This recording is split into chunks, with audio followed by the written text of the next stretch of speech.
So my name is Cole Groom. I'm partnerships team lead from FeedbackFruits. You might have just heard that we are calling today from Amsterdam in the Netherlands. That's where we're based out of here at FeedbackFruits. And today with me, my co-presenter, I have Dr. Jarek Janio from Santa Ana College. So Jarek, would you like to do a quick introduction for yourself?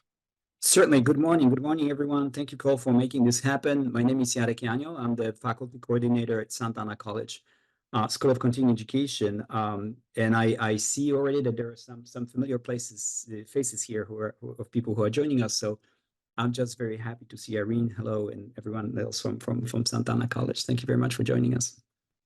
Lovely. And you might also notice my colleague, Andy. So he's going to be joining us, helping us to manage the chat. He's going to be helping us to manage the Q&A section and just keeping things rolling and keeping me and Jarek on time with our conversation, because today we've got a pretty big topic that we're going to unpack, because today we want to talk about how we can empower career readiness in students, and specifically looking at some AI-driven strategies. Dr. Janio being from Santa Ana College, thinking about this from the lens of the community college perspective as well. Yeah, and with that, I would love to kick us off into the session today, because the reason that we are even here in this webinar is put on is through our partnership between FeedbackFruits and the Foundation for the California Community Colleges. So this has been a partnership which has been in place since 2022. And so as part of this partnership, there's some discounted consortium pricing for CCC schools. We're working together to provide access to innovative technology across the CCC district, but then as well as with this goal of digitizing pedagogy and innovating learning design. And so this session today is really not that much about FeedbackFruits. It's really just about, we want to touch on AI, we want to touch on skill development, career readiness, and authentic assessment.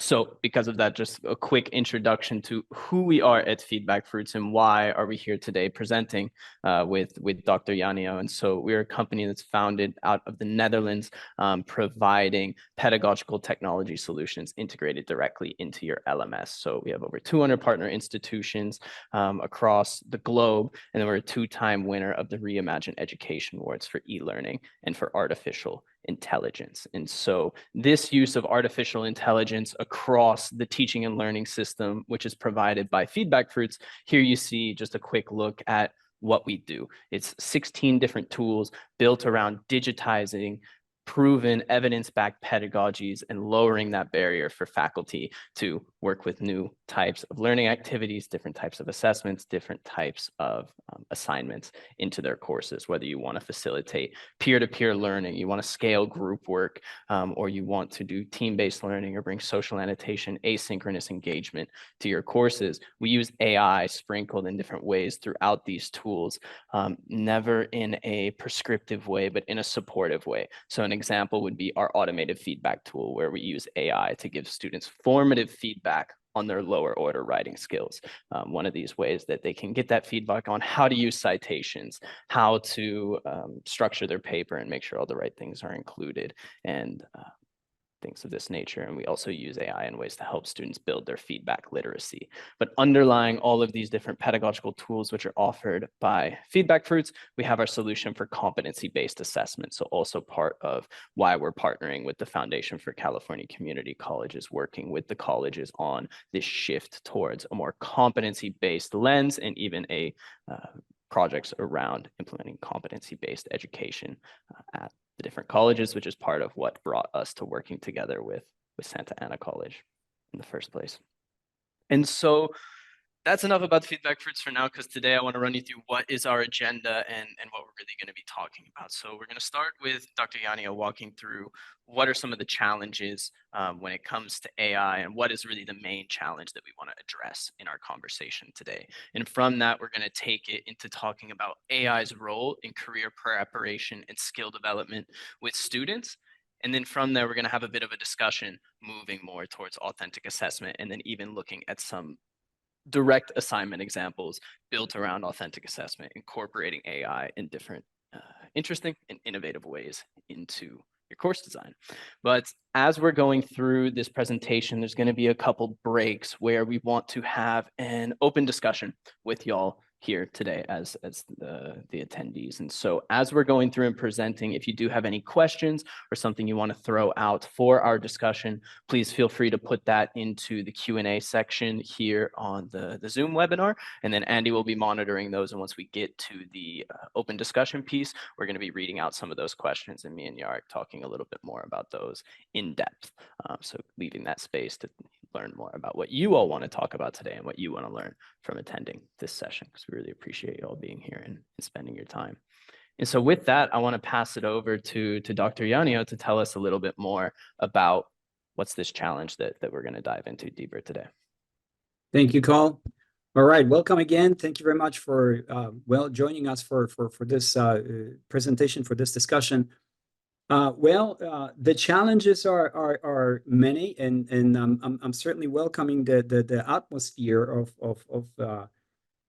the current discussions and interactions that we've been having with our Friday SLO talks and SLO symposium, and on and off with faculty and administrators here and there, especially throughout our community college system in California. As I'm sure it's the case pretty much anywhere else on the planet, with the arrival of ChatGPT and artificial intelligence. It's been about a year and then 3 months or so since ChatGPT became a thing that everyone had to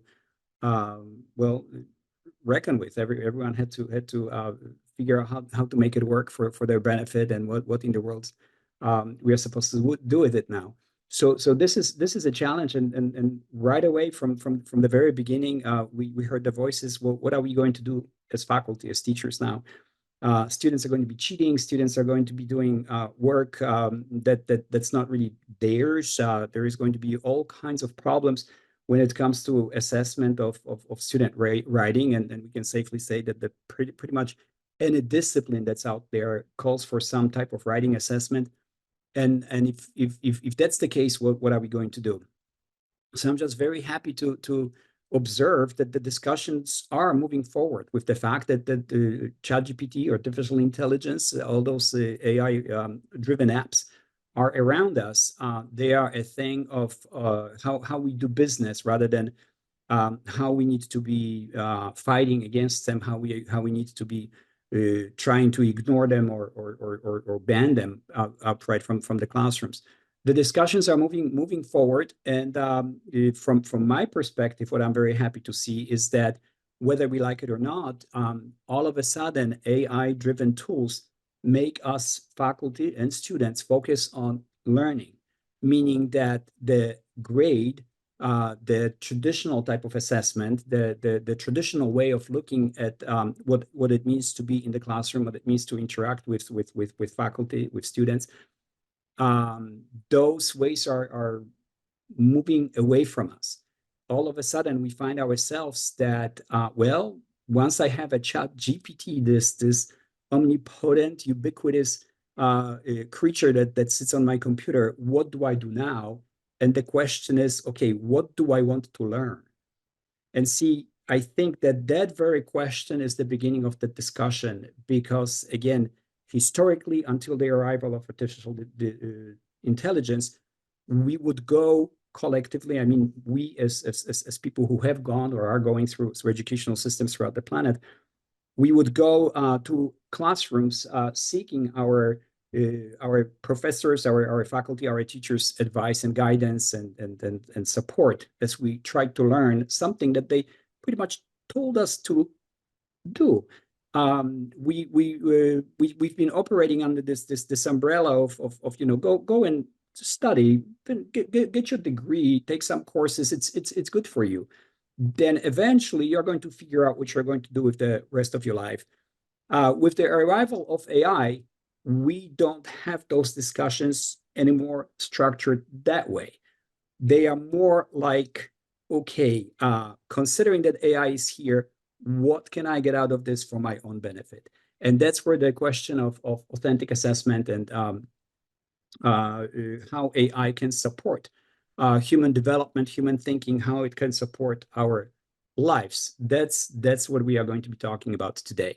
So traditional education focuses on theoretical knowledge, and I just spoke to this, meaning that we are expected to remember certain things and reproduce answers to correct questions on a test. When it comes to artificial intelligence, it's not really answers to the questions that we are interested in. It's just that we are more interested to find answers to questions that matter. And I think that's the biggest challenge here for us, that we can't, as faculty in good faith, pretend that we are the sages on the stage. Every single statement, everything that we say, everything we do can be questioned instantly by anyone with access to the internet in any position, in any situation in the classroom. So we need to move away from that, and that has huge implications on how we interact with students in our classrooms. Could I please have the next slide? Yeah, exactly. Because as we see that how AI is changing the way that we have to assess students, it brings us to this focus more on, well, what are they actually learning? How can we get them to learn and to engage and focus more on this competency development? And when it comes to faculty role in the classroom, again, it's not even necessarily for us to teach well. What matters is what students get out of our interactions. So I believe that really good example here is that looking at the traditional, perhaps updated version of a syllabus, where we used to say, well, I know many of us still do, this course, be it English 101, Geography 107, this course is going to introduce you to certain concepts. This course is going to discuss, this course could be used as a springboard. None of these statements have anything to do, or they don't address directly the question of what it is that students are going to learn in the course. And again, with AI, we don't have a choice. We are really put in the corner. Now, artificial intelligence, interactions, whatever is happening in the classroom, needs to happen to the extent that students need to move their learning forward. So again, it's not something that the professors necessarily desire from or expect of students from theoretical perspective, but the pieces of theoretical knowledge need to be put into practice right away, simply because students are the ones who need to see the relevance of their learning, and that's what's going to keep them afloat. That's why students are going to be learning, not because we tell them, but because they see the merit. Exactly. And that even brings me back a little bit to my own experience at university, where I'm originally from the US and I moved to the Netherlands. I first started studying at Austin Community College. Then I came to the Netherlands and was studying here at a research university, University of Amsterdam. And so I was really surprised when I got here and started my higher education journey, when everything was so focused on just simply the knowledge retention and multiple choice exams. That was the majority of my focus and curriculum in the first years of bachelor's. So here they were really a lot more focused in this traditional mindset of how and why we need to educate our students, because it's more focused about academic knowledge. It was really focused just on content heavy, delivery centric lectures and exam based grading. And what this did is, it, for me personally, took away a lot of the motivation that I had around, well, what am I doing here at university and why am I spending this time? You change your goal is around why you're at university. It becomes really that transactional nature of, I'm here to get my degree, rather than this focus on what am I here to learn? And that is really driven by this lack of connection to understanding, well, how are these particular assignments, these lessons, these classes helping me to develop my competencies? And then how am I going to actually apply them in the real world when I go out into my career? Whereas there was a lot of that stuff underlying all of those activities and exams and classes that I went to, but making it really clear to the student and helping them to see and designing assessments in a way that can give them this ability to understand what is this going to bring to me once I go out into the workforce? How is this going to make me competitive? And so that's a little bit just what I wanted to communicate on this slide here, is comparing how a lot of the more old school educational institutions look at what they need to do with students compared to how the workforce is looking at who are the people that we need to bring into our organizations. We need people with skills.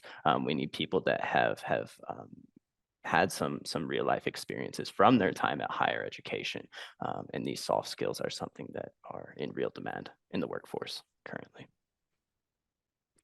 And that brings us to the reasons of why student learning and focusing on student learning is so important.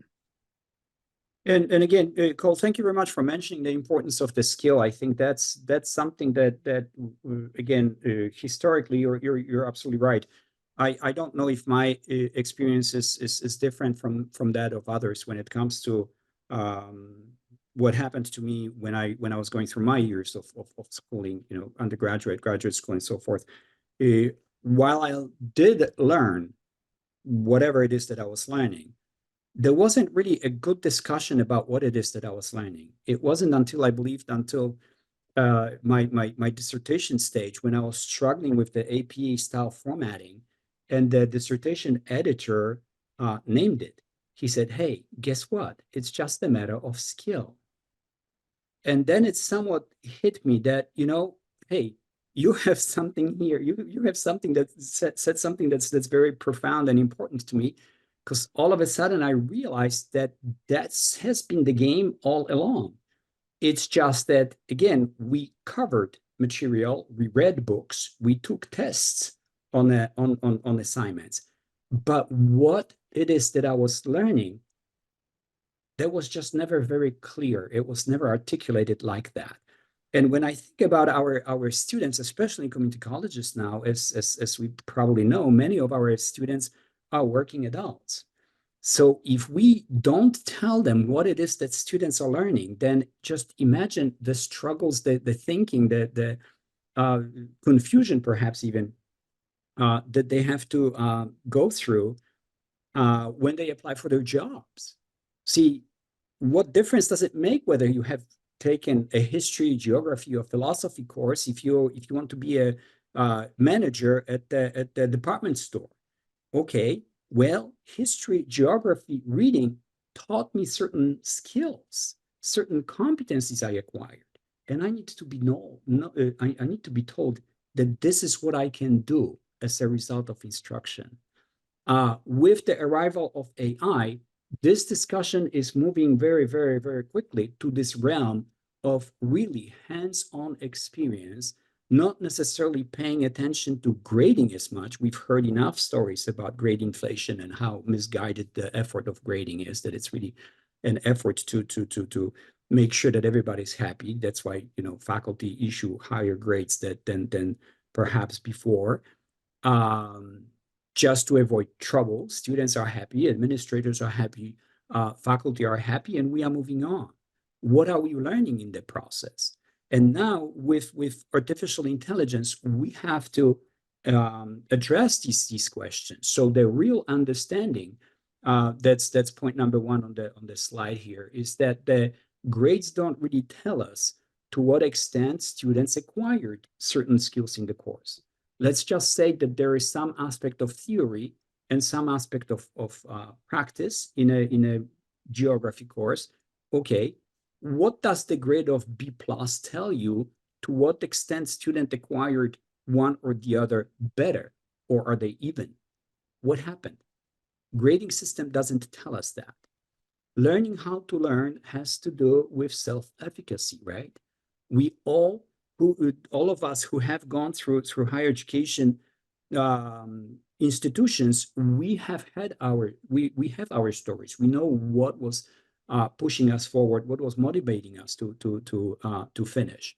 But ultimately, we were the ones who had to make it at some point obvious to ourselves that it's our job to take ownership of our learning, that there isn't anybody out there who's going to tell me, you shall not watch TV tonight, or you don't have access to iPhone these days, I guess, until you finish your homework. That's not how life works. Everyone's different. We certainly are different. The grading scale, again, Cole is much better than in English than I am. We are taking the same class. I get a B plus, and so does he. Where are we with this? Maybe he was just cutting corners because his English is better than mine. Maybe he understands the history of this country better than I do. So we have all these issues that are really lingering in the background. And again, covering the course content, aligning everyone on the same scale is really not what we should be doing at this time, especially with AI and discussions about the changing role of what it means to graduate, what it means to learn skills and competencies, what it means to apply for a job, what it means to showcase your upbringing, your skill and commitment to your future life. Love of learning, not just grades. Yeah, I think I said enough of about this. Focusing too much on grades can make students care more about their scores than actually enjoying learning and growing. And this the part when it comes to enjoying and growing, that has to be driven by self-realization rather than just good behavior in the classroom as we understand it, by sitting there being quietly and listening to the teacher because we may miss something. The idea is that students need to be paying attention what it is that they are learning for their own benefit.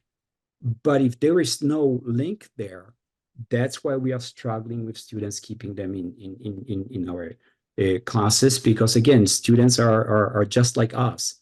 We don't want to be sitting through meetings that are not informing, or that are not interesting to us, that don't let us grow, that don't let us move on anywhere in our careers. We would like to stay focused on what it is that's of interest to us, that we perceive as important to our lives and careers. Well, that's a good transition to bring us to our first kind of open discussion of this session on the topic of career preparation. And I think a little bit more around as well what you were just talking about, Yarek, of this importance of student learning and how do we create that self-realization within the students. So I think for the first question, I would be really curious to hear from you personally. How do you try to bring that awareness to the students in your own classes that you're teaching? So ESL is let's just say somewhat easy, but then again, I'm sure that other areas of study would be quite easy to accommodate this the topic of relevance if we only start paying attention to it. But if I were to talk about my own experience and looking at what it is that I do with students in my classrooms, English as a second language is a study of language, right? And there is always context to any language interaction. So all I really need to do is make sure that that context is relevant to students. So perhaps starting with a survey at the beginning of the class really helps. That's when I ask students, what are your future goals? Where are you coming from? Where are you going? What is your current situation? Why do you want to study English? What do you think you're going to do with English once you do learn it? And that's the beginning, that's setting the stage. And all of a sudden, I know that my students need to talk to their children's parents. My students need to talk to their landlords about broken sink in the kitchen. My students need to know and feel confident that when they go to a mechanic to have their car fixed, they know how to articulate their situation. They are running late for school. They are running late for work. There is medical emergencies. So all these little things that, again, native speakers of English, at least in English-speaking communities, would take for granted, right? This is something that I do. I need to move on, study something else. And that what I end up telling my students is that, yes, here's the ESL, and sure, there is present perfect for you to master, or there is passive voice and you need to know the rules. It's just that what matters is that you do something with those skills. So instead of endlessly studying English as a second language, please think of using it for your own benefit. The new language opens the new culture, opens all kinds of different connections and realities, realizations for you. And that's the holy grail of the instruction. It's not the fact that I'm going to assess you and I'll tell you, yeah, your present perfect is okay, B plus at the end of the semester. Good riddance. Yeah. No, it's a really good point. And then from a faculty's perspective, I'd also be curious to hear maybe what challenges come along with that, right? Because when you say it like this, it sounds so easy, right? Just make it all relevant, and then of course it's all going to make sense for the student, and they're going to be so driven to be motivated in the class. But I think we know just from our own experience and from a faculty perspective, it's easier said than done. So what do you think are some of the challenges or the pitfalls that come for faculty when trying to bring those applications to the classroom? Right, absolutely. So I believe that first realization needs to be that again, we start thinking like students. So very often when I read articles or participate in discussions, there is this notion that it's us versus them. Students are if you were to pay attention to how people speak of their students, of their students altogether, it's usually students as a noun that appears at the beginning of the sentence, if at all. And then throughout the speech, throughout the conversation, we refer to students as them, as if it were something for us to act upon. But see, if we only switch our roles and start thinking, okay, what's driving us as human beings, then all of a sudden we have a different platform, we have a different perspective. So what needs to happen here is that would be the first realization that faculty are the guides in a group of other human beings. It's not like our students are in a petri dish and we get to do things with them. It doesn't, or it shouldn't work that way. So when it comes to application of specific theoretical concepts into our lives, then perhaps this would be the and again, I think that we've heard stories of oh yes, math comes to mind immediately, right? That there is okay, I'm going to a garden and I'm going to water my flowers, and the water from the hose goes and waters, hits the ground at certain angle. Now I can figure out this angle so that I know if I need to come closer or further away to make sure that enough water hits the flower bed. And my son comes up and says, Dad, why would I go through the trouble? Why don't you just walk around and figure this out? Can't you see where the water is going? And that's probably the answer to that question. So now I am not a math person at all, but I can assure you, if you ask ChatGPT, you're going to get all kinds of answers to the question: how do you embed algebraic formulas in daily life? And what comes to mind is the distance, speed, and time. And this is, ChatGPT just answered that question a few minutes before this discussion. There is the home improvement and do-it-yourself projects, health and fitness, shoppings and discounts, all those percentages, those things have to do with algebra concepts. When it comes to things that are more sophisticated, more cognitively demanding for math students, I'm sure that answers are also there. It's just that we do need to make sure that students have the foundation of what it is that they are going for. Again, at this point, I always like to recall Bloom's taxonomy and the idea of looking at how cognitively demanding the tasks are and what it is that the holy grail of instruction at the very top of the pyramid happens to be. So that's for us to figure out. It's just that, see, I am just one person, whereas ChatGPT is really an entity with, for practical purposes, unlimited resources and unlimited understandings that it can project on us. So for that reason, it's a very, very, very humbling experience. And I dare say that, in the next, I don't know, maybe year, maybe two, maybe three, we will just not need to have any conferences anymore, such as this one. We'll just be having conversations with our chatbots, and and we'll be done. But answers are out there. They are very easily to be obtained. We just need to do all we need to do again within our current structure. Our philosophical assumptions have to be switched from providing answers to students to making sure that students have enough resources and time, environment where they can find answers to the questions themselves for their own benefit. And we are there to observe, to showcase, to acknowledge their success. Exactly. And I think that's a nice bridge into the next part of our presentation, where we want to talk a little bit more about AI specifically, and how AI plays this role in helping students to learn. Because speaking of Bloom's taxonomy and, going towards the holy grail of students creating, with the student interfacing with the AI, and what we're going to talk about a little bit more is using that experience to help students build these critical thinking skills. Because while they might not be creating the content from scratch, in that role of interfacing with the AI, they are still that creator. They need to be the one to manipulate it in a way that actually yields beneficial and interesting results.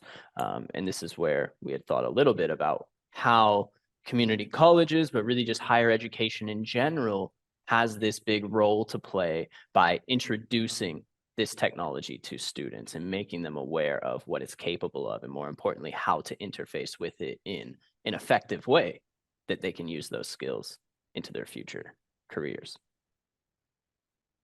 Absolutely. That's very, very well articulated thought, Cole. No question, especially in community colleges. When it comes to artificial intelligence, our system is really being put on its head. When you think about it, students who lose their jobs, let's say this is end of March, right? 2024.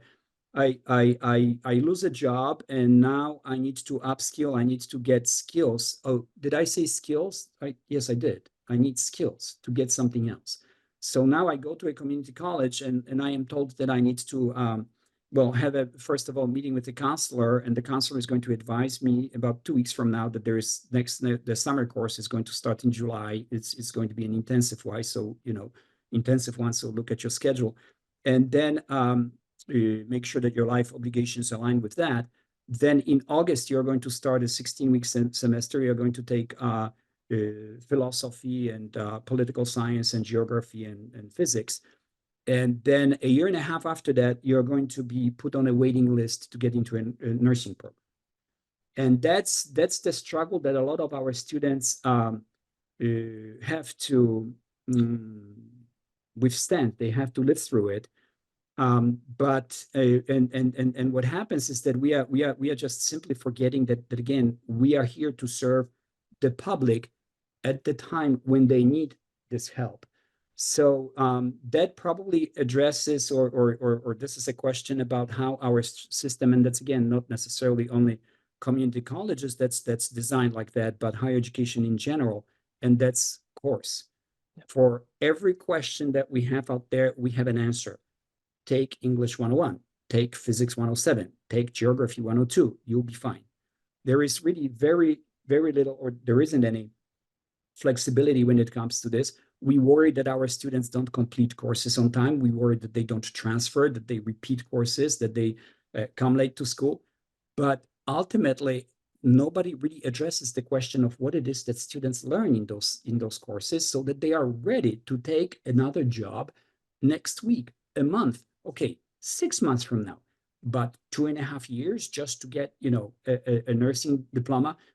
Yes, sure, that's how long it takes. It's just that there are all kinds of apprenticeships, there are all kinds of different solutions that could be implemented if we were to be serious about addressing student needs at the skill rather than course completion. Yep. So this is the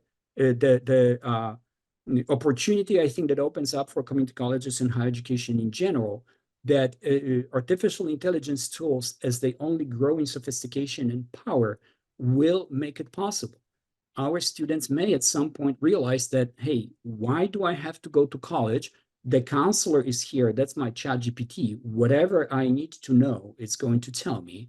And then when it comes to my own learning, well, maybe I will be the one who is going to pick courses and institutions where I would like to attend, considering again the ubiquity of online education and different types of focuses that the different institution can offer. So I am all of a sudden in a driver's seat, and now I can move on. That's a challenge with competency-based education and focus on skill attainment. We have a good shot as community colleges, as higher education, at making sure that those needs are taken care of, that they are addressed in real time on as needed basis. We do understand the concept of just-in-time learning. We just need to make sure that it happens. And AI may actually force us to do that. So AI tools in programs and our institutions could be of great benefit if we only start paying attention to what it is they can do for the benefit of skill acquisition for our students. Yeah. So they serve as this place to expose people to it and how to work with it very well. And I think what you put here was a little bit of some of these specific skills that institutions and faculty can look at as far as, well, where does AI fit into this puzzle of career readiness? So maybe if you want to just pick one or two of these to talk about, Yarek, and Sure, then we certainly. can go to So again, this is in general, it is all about empowerment and again about the self-efficacy that I mentioned earlier. Students need to know, they do, why they learn what they learn. And once they realize that, everything else is going to fall into place. All of these aspects of their own empowerment will come into place and will make a lot of sense to them and their faculty. So with the AI as an agent, as a thing, as something that we need to deal with when it comes to the support, the leveraging AI support for comprehensive leveraging AI for comprehensive support, is tutoring, career counseling, adaptive, inclusive learning environments. This is something that I think most of us in higher education have already been exposed to, right? We already know that this is what's happening right in front of us, whether we like it or not. Students go home, we can ban electronic devices from classrooms, I suppose, and there are institutions that are busy writing anti-AI policies and regulations and pushing back at what it is that AI can do with students. Once students go home, there they are. They are outside of the institution. Those policies don't apply to them anymore. They can actually start doing research. They can work at their pace to the extent that they see fit. As I mentioned earlier, Cole may be speaking better English, but he may not understand the history the way I do. So this is where I'm going to cut corners, and he's going to compensate, but while interacting with his AI tool from his perspective. So we both have different demands, yet we are trying to meet the requirements to complete a course that we happen to be taking at the same time. Again, what matters here is that I and Cole and everyone else on the planet, that we have the resources, the time, and the environment where we can explore what it is that need to explore for our own benefit. The AI-driven workforce alignment, again, this is something that we may not even realize that it's hitting us. It's probably the revolution is very, very, very fast. It's maybe not as fast as the Zoom when we had to move our courses from face to face to online environment practically overnight. But AI is driving a lot of changes very, very, very quickly. I subscribe to a number of listservs, and there is a breakthrough in research. There's a breakthrough in communication. There is breakthrough even in translation and language learning that is driven by AI, and FeedbackFruits is actually on the cutting edge of assessment of student learning, which is all encompassing all these issues for us in community colleges and higher education classrooms. Because when it comes to this assessment of student skills, the important thing is, right, one, that it's very visible to the student of what skills they're working on as they progress through their higher education experience, but also giving them something tangible around those skills that they've developed as they go out looking into the workforce. And that's where I think this one, we've talked a little bit just about some of these areas of how AI plays this role in career preparation and skill development, but looking at, well, what are some of those actual skills that we want to focus on, that the students need as they go out into the workforce.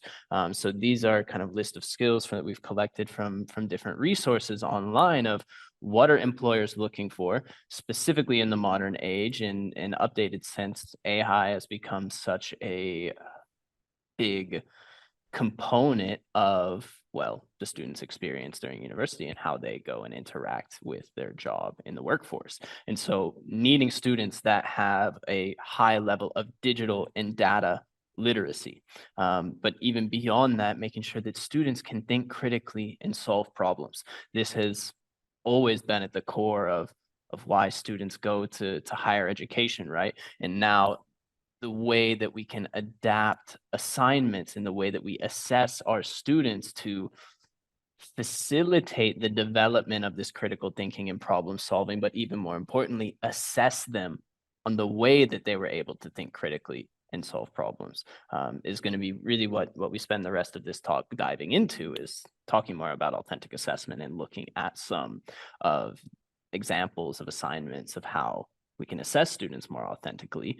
But then as well as you see kind of down in these lower areas, some of these soft skills, because obviously through courses, be it community colleges or higher education in general, the discipline level knowledge is always addressed, right? Students graduating with a nursing degree are going to know the information they need for nursing. For business, they're going to know the information they need for business.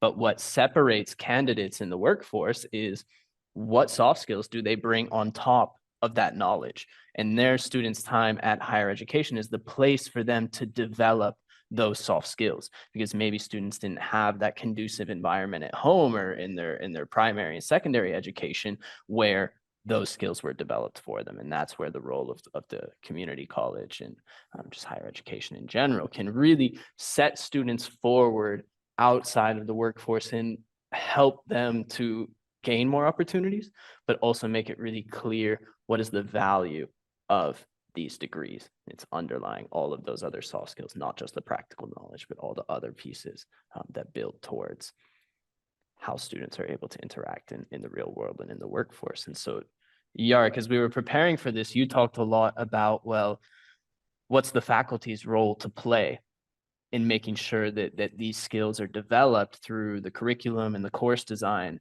of a class. So what are some of the main highlights you would want to put out here, just as you think of the roles of faculty when it comes to these ideas? That's right. Thank you very much for this lead here. And one of the points that I was on the previous slide was the democratization of education, right? I think that's something that we can probably start with, because that really shakes the tree of higher education in many different ways. Students can get information that they need to be successful in the course from all kinds of different sources these days. They don't have to be in the classroom. They don't have to be sitting there paying attention for fear of losing a thought or losing a comment or not understanding something. They can go home and have things explained, supported by examples, develop their own understanding. So that addresses the question of what is the faculty role, right? If I cannot just stand in front of the classroom lecture for an hour or two and then hope for the best that students got the message, I am becoming a facilitator. And I believe I would like to speak to Wesley's comment about the critical thinking development, critical skills development in the chat here. What happens is that our students need to understand it. As a matter of fact, many of us as well, that ChatGPT, no matter what it does, ultimately is a tool that helps us produce certain content. And we are responsible for this content. It is a tool and we are responsible for it. So we can't just copy and paste whatever ChatGPT tells us. It still has to go through our minds, and we have to internalize it, and we have to know what it means in order to reproduce it and communicate it to others. So again, faculty are here to ask questions. Faculty are here to question the viability of the information that the students are disclosing, giving them opportunity to defend their points of view, providing environment where students can elaborate and perhaps seek solutions to problems that they couldn't do before, moving in the directions in very often unpredictable. And again, each one of these is really a task that's much more demanding of faculty than it used to be. It's not enough for me to open a textbook and say, okay, today it's page 17. Let's look at example number 7 and go through it in the course of the class. It's more of a coaching, advising, showing the path rather than telling what the path is. Lifelong learning, curriculum development, navigation, mentors in navigating AI, those are all faculty roles that, when you think about it, even a year ago, did not exist, we can safely say. So all of a sudden, we are bombarded. We are in this ocean of possibilities. We need to learn how to sift through all the information that's coming at us. We need to sift through the endless possibilities that we have, and let's move on. Make sure that our students attain skills and competencies for their benefit, for their own future. No, it's a really good point. And so it brings us to this one open discussion. We're not going to be able to spend so much time here, but I did want to give one question here to you, Yark, because in the group today, we have faculty members, we have administrators, we have leadership from all types of institutions across the world. And so what would you advise to somebody in those positions of how they can think about embracing these new roles, which, like you said, didn't exist a year ago? So as a faculty member, as an institutional leader, what can I do to upskill myself and be ready to assume these roles in the classroom, or to lead my institution and my faculty to be able to assume these roles? So I think that what I could provide, if I were to provide a short answer to this, I think it still would be what it has always been: networking. Talk to others.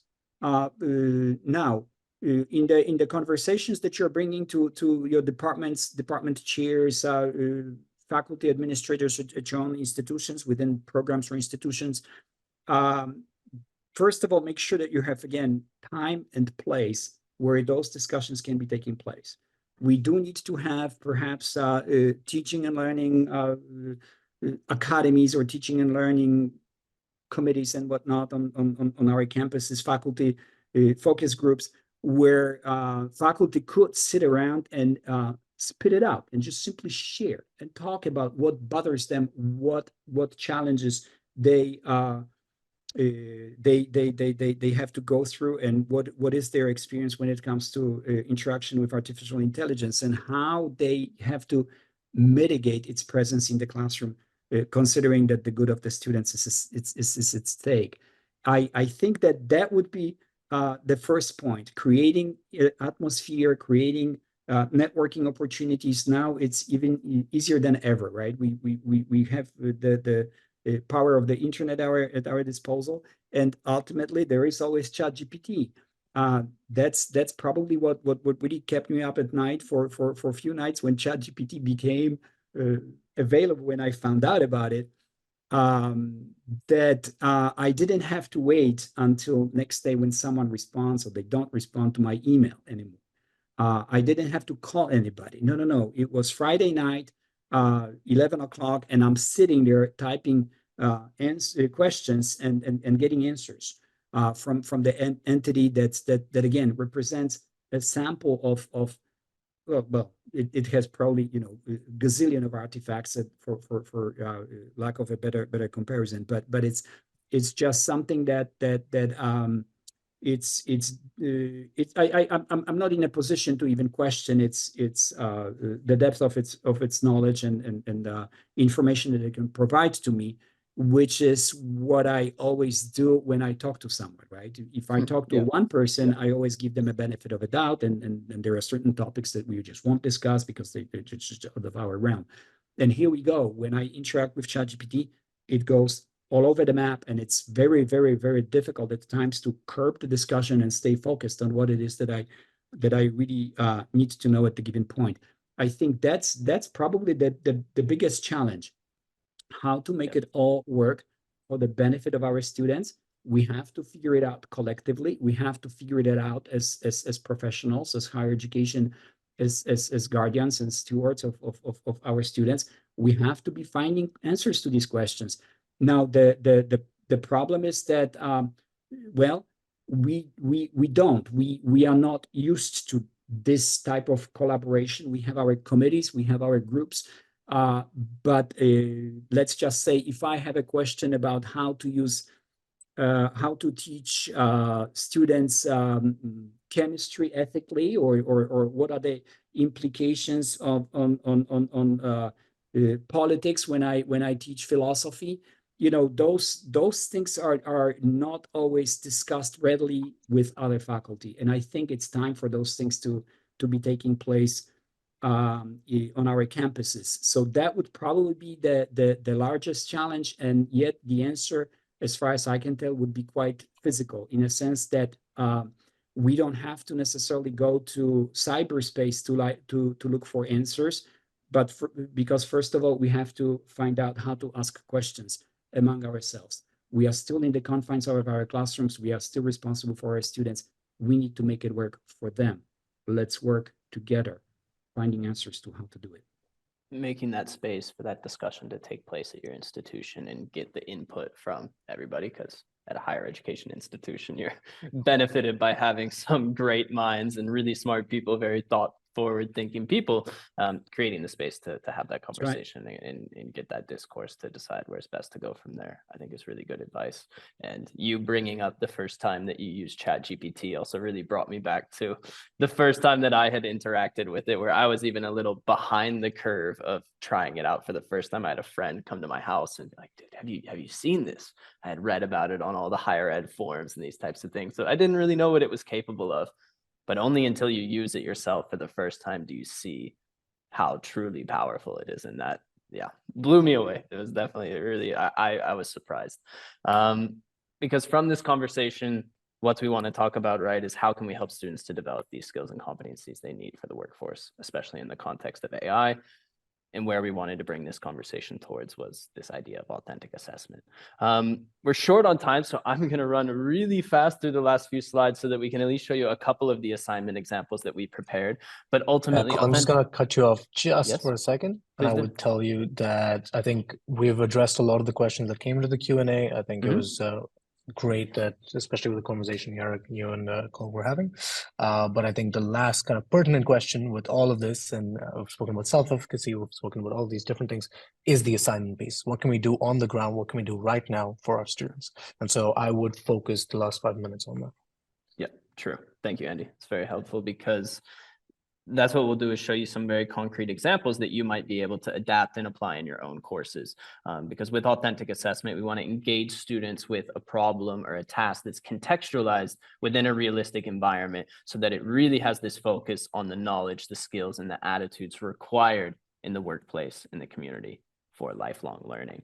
And so there's a lot of benefits of authentic assessment, making these real world applications of the education visible to the student, but it doesn't also come without its challenges, because moving up the Bloom's taxonomy to these more authentic types of tasks, which are going to require students to create something, to learn and teach each other along the way, and be able to give and receive good feedback, well, it can be difficult depending on which technology you have, what discipline you're teaching. And so there's, of course, challenges that come with that. And trying to compare some traditional to a more authentic task, instead of selecting a response, you want to perform a task. Instead of, you want to have more student structured and more application based and real life problems, which you're asking students to solve in the classroom. And then here we had a couple of examples just about from different areas of study. But really, I think the best way to bring this to a close would be just to show some of these examples that we prepared. So Yarek, you maybe want to pick one of the ones that you have prepared, Sure. and I'll pick one of mine. You want to choose the first slide or the second slide? Certainly. Yes. I think that again, the issue of the question of skill needs to be brought up here, because again, it is all focused on skill. When we think of skill and competency acquisition, we very often talk about careers in automotive, in restaurants, in department store management, maybe banking, maybe even medicine. But when it comes to poetry, philosophy, psychology, no, those things don't require skill. My question is, what do they require then, right? So again, to be a poet, you still have to articulate your thoughts, and you have to create a piece of poetry in a way that is going to be understood and appreciated by your audience. That's a skill. When it comes to the authentic assessment, then we put this particular skill of well, be it poetry, right? We may create a simple writing task.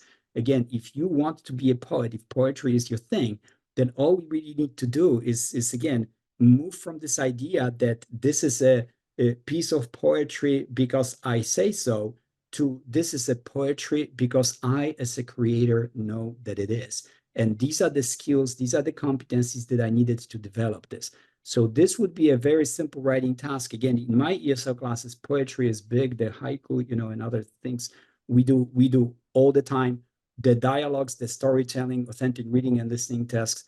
AI is just absolutely, well, it's a spectacular tool to use with my students in the ESL classes. This picture-based storytelling one as well. That's yep. a really nice example. Oh, it's just, yeah, it's staggering. It's just wonderful. From my side, I had 4 different assignment examples I was going to share with you from this collection of very smart individuals across different colleges and universities across the country. I'll really quickly walk you through 2 of them. The first one, and this first one is from Dr. John Fitzgibbons at Boston College, where he used to have very simple kind of quiz-based questions that students would go through on a weekly basis. But what he realized was that, well, ChatGPT was very easily able to answer these questions for students. So the value of the quizzes was no longer as interesting to run them through. But what he did to adapt this assignment was he changed the quiz questions a little bit, and then he put them into ChatGPT, took the responses, and added them to a discussion board.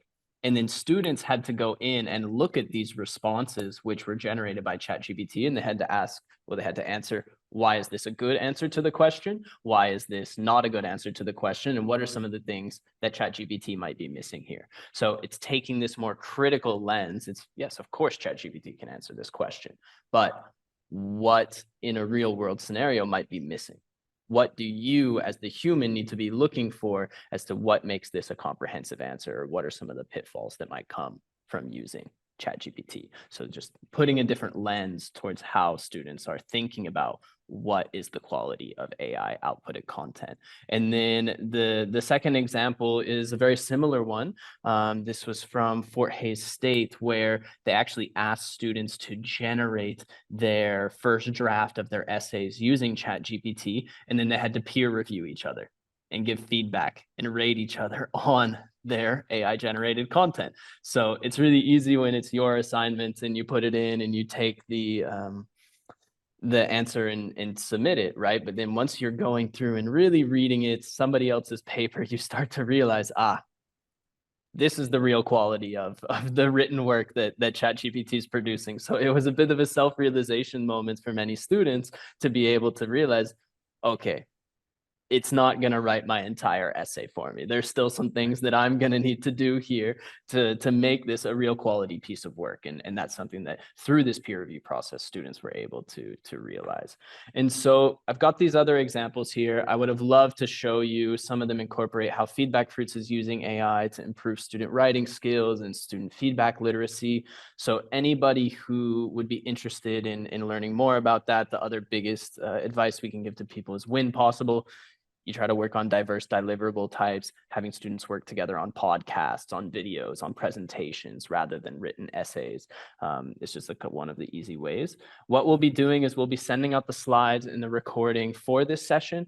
You'll see here that there is some resources. So we've got an ebook on transforming writing assignments in the age of AI, 5 different strategies, some external resources that you can go and take a look at. So the links will be there as well. But we really appreciate you all taking the time to sit with us today and be a part of this discussion. And if you'd be interested in learning more, you want to have a walkthrough of some of these different assignment examples, or even a quick consultation about authentic assessment at your institution, please feel free to reach out to me. And Dr. Yanio is a really big voice when it comes to the coaches program in California and organizing the SLO Symposium and SLO Friday talks. So if you aren't aware of that, please do, Yark, if you have the link for the SLO Friday talks, maybe you want to throw it in the chat. Every Friday, Dr. Yanio is hosting some sessions in a very similar format to what we've done today